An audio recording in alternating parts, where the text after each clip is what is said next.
trời ơi, cái chút, ô, cái chút nè, cái chút nào vậy? Ê, bay mốc.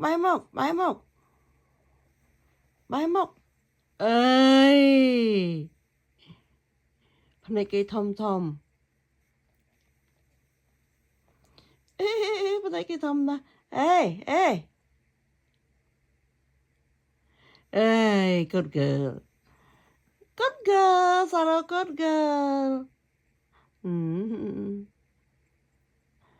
À, good girl. Apa ni?